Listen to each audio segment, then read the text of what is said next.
आज बात करेंगे डार्क फेरीज़ के बारे में कि ये डार्क फेरीज़ क्या होती हैं, क्या ये ख़तरनाक होती हैं।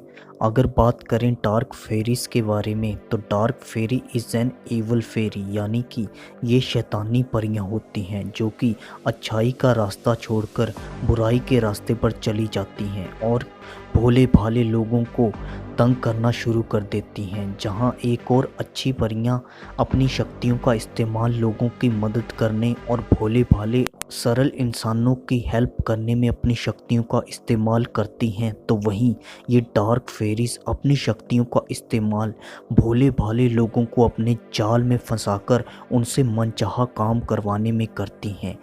इन डार्क फेरीज से बचना किसी भी आम इंसान के लिए बेहद ही मुश्किल हो जाता है, क्योंकि इन डार्क फेरीज के पास बहुत सी शक्तियां होती हैं और ये डार्क फेरीज ईवल में टर्न हो चुकी होती हैं। यानी ये डार्क फेरीज के पास बहुत से शैतानी शक्तियां आ चुकी होती हैं, जिससे कि किसी भी आम इंसान का इनसे किसी भी प्रकार की फ़ाइट लेना बेहद ही मुश्किल हो सकता है, क्योंकि ये शैतान परियां किसी को भी आसानी से हिप्नोटाइज करके उससे मनचाहा काम करवा सकती हैं।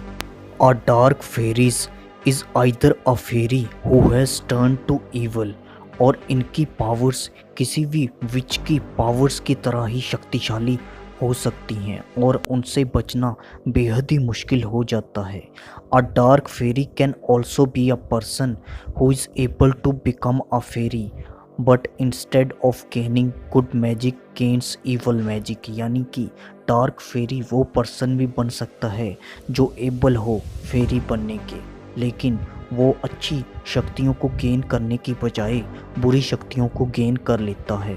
ये डार्क फेरीज बहुत ही खतरनाक होती हैं, क्योंकि ये लोगों के साथ किसी भी रूप में घुल मिलकर रह सकती हैं। तो ऐसे में इनका पता लगाना बेहद ही मुश्किल हो जाता है, क्योंकि ये हमेशा ही लोगों को तंग करती हैं और लोगों को अपना शिकार बनाने का मौका बिल्कुल नहीं चूकती। यूँ तो डार्क फेरीज बहुत पावरफुल होती हैं, उनको हराना बेहद ही मुश्किल है, लेकिन फिर भी डार्क फेरीज की कुछ कमजोरियां हैं, जैसे कि सिल्वर। यानी कि सिल्वर को इन डार्क फेरीज के अगेंस्ट यूज़ किया जा सकता है। डार्क फेरीज चलने लगती है when they are touched with silver, यानी जब भी ये सिल्वर की किसी चीज़ के साथ या सिल्वर से किसी भी प्रकार टच करेंगी तो इनका शरीर चलने लगेगा। और दूसरी कमजोरी है आयरन, यानी कि फेरीज हेट आयरन, यानी कि फेरीज को आयरन बिल्कुल पसंद नहीं होता। आज के लिए इतना ही। आई होप आपको वीडियो पसंद आई होगी। आप हमारे चैनल के साथ बने रहें। मिलते हैं अगली वीडियो में, तब तक के लिए गुड लक।